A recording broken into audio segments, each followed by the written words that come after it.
Some viewers may find this disturbing. Viewer discretion is advised. Top 3 most painful torture methods. Number 3. Chinese water torture. In Chinese water torture, the victim is placed under a slow, continuous stream of water droplets over a long period of time. Eventually, the slow and repetitive tapping of water on the victim's forehead would be enough to drive anyone completely insane.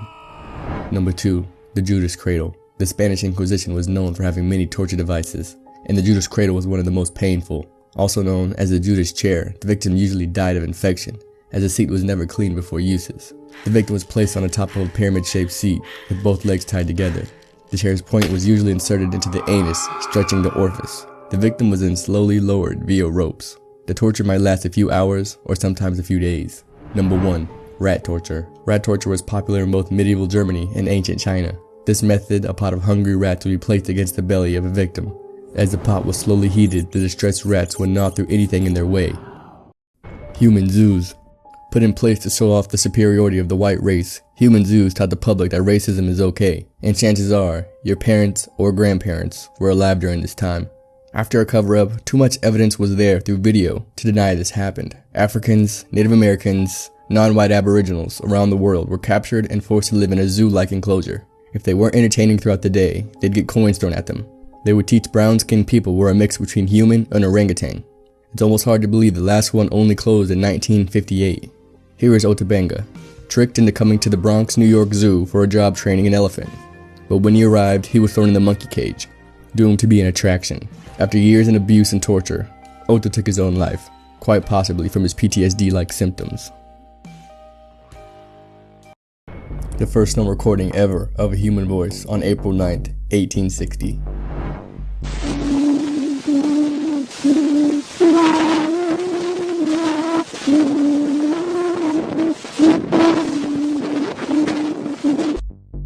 After a 5-time part sound restoration, this is the clearest audio of the earliest human voice ever recorded.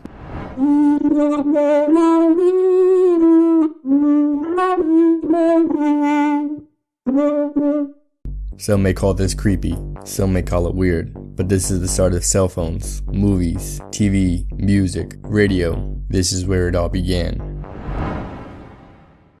The first video ever recorded. But before I show you, what you're hearing is an ancient melody, and not just that, it's the oldest known melody ever uncovered. It's called Hurrian Hymn.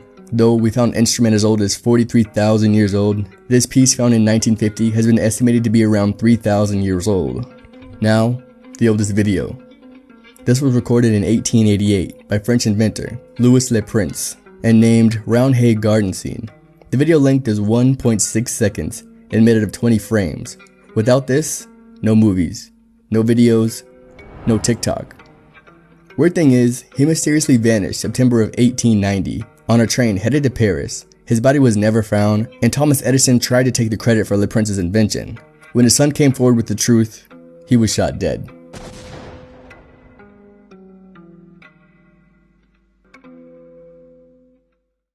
The first picture ever taken. You may have seen this photo, suspecting that this was the first photo ever taken. But this is actually a retouch done in 1952 when it was discovered. The first photo was actually on display, and it looks like this. This is what it looked like the day it was discovered. Without retouches, you can see the similarities. This picture was taken in 1826 and named View from the Window, and was taken by Joseph Niepce. Other notable photos include the first colored photo, the first digital photo, the first photo of a human ever. You can see down here in the bottom left corner. This person, to this day, is still unknown. And lastly, the first self-portrait ever. This photo itself was captured in 1839. It is of Robert Cornelius, who sat in front of the camera for over 1 minute. The coronavirus. How serious is it? There are 3 levels for the World Safety Disease vocab: endemic, epidemic, and pandemic. Endemic being permanent disease in a local area.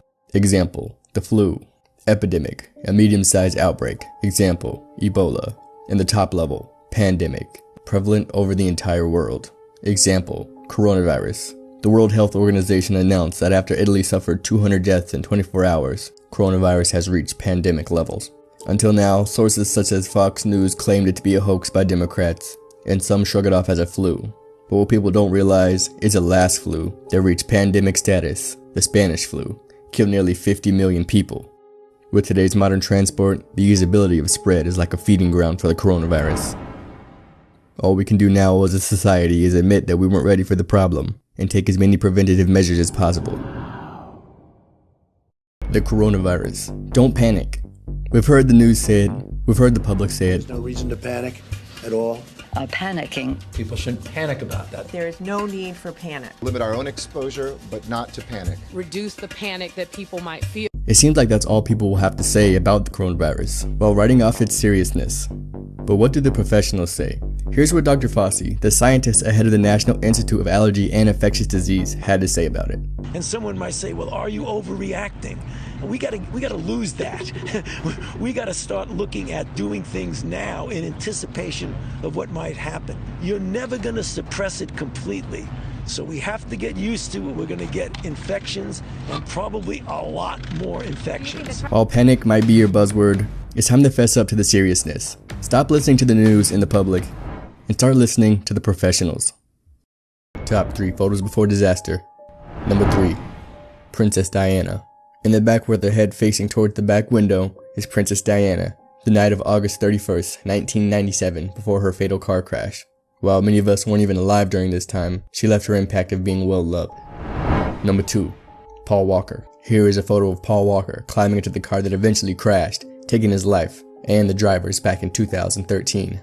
Paul Walker, well loved and well known from his Fast and Furious series. Many people don't even know this photo exists right before those dark moments. Number 1, the band Great White playing at Rhode Island Station nightclub, just before the pyrotechnics caused a fire that killed more than 100 people. In this eerie photo, you can see the destructive fireworks on display, and people starting to notice what was about to take place. Life is short, time is fast. No replay, no rewind. So enjoy every moment as it comes. Top 3 forgotten TikTokers. Success stories. Number 1, Casey Simpson. Being a crazy, fun-loving kid, on the early days, Casey was growing like crazy. But towards 2017, his acting career got more and more serious, and hasn't had time to post on TikTok, having only posted 9 times since 2019. But he's had a successful acting career on Nickelodeon, and also did a voice in Despicable Me too. Number 2, Bart Baker. Though he hasn't gained any followers in the past 3 years, he's a prime example of turning lemons into lemonade. He self-branded himself as the parody guy, and amassed over 10 million subscribers, with one video even reaching 111 million views. It's safe to say he's pretty successful. Number 1, Mckinsey Ziggler. Still posting regularly till this day, she gets nothing less than 1 million views a post. But anything she touches seems to be successful, and at 15, her net worth is already estimated to be around 2 million. Then again, all 3 of these creators are now part of the 1%. Zimmer/Troy Becker speaks out. Someone most people know for being surrounded by drama and scamming kids has come out. If you don't know what's going on, you probably need to look up the information. This is going to make no sense. 5 days ago, Paul Zimmer came out with the truth. I honestly don't care if you believe me or not, because I know who I am. I know my truth. My name is Troy Becker. I'm an actor, and Paul Zimmer is a character that I created for social media to entertain and inspire people.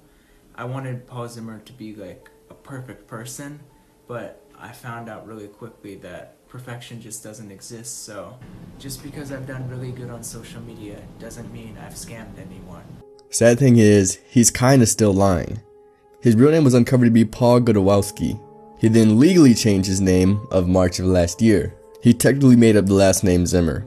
It's sad that after all this, he's still lying. He definitely scammed people, and also, he eats planes. You're living in a simulation. Or at least, that's what some of the smartest people in the world think. A normal person could butcher this theory, so he's a genius and self-made billionaire on the subject. 40 years ago, we had Pong, like 2 rectangles and a dot. That was what games were. Now, 40 years later, we have photorealistic 3D simulations with millions of people playing simultaneously, and it's getting better every year. And soon we'll have virtual reality, we'll have augmented reality. If you assume any rate of improvement at all, then the games will become indistinguishable from reality. They'll be indistinguishable. Even if that rate of advancement drops by 1,000 from what it is right now, 10,000 years in the future, which is nothing in the evolutionary scale. Clearly on a trajectory to have games that are indistinguishable from reality, and there would probably be, billions of such the odds that we're in base reality is 1 in billions. What do you think? Are you in a lifelike realistic simulation? I guess that's up for debate. If you're hearing this, I'm likely a very small side character in your game of life. Once you swipe away, our human connection might be broken forever. Or maybe you follow and keep track of me for the next few years, and maybe you leave a funny comment once, leading me to follow you back. In that case, becoming a slightly bigger role in your life game. Until ultimately, the app shuts down, or you have a family tragedy, we just drift apart as humans do. Then, finally breaking our once small human connection. But while we're in the here and now, while we're both weirdly thinking how we can blink on command, or that our tongue sits funny in our mouth, never just perfectly right, that we're both just brains floating in some goo, connected by a language long developed before our parents' parents were even thought of, that this brain hopes your brain is having a pretty good day.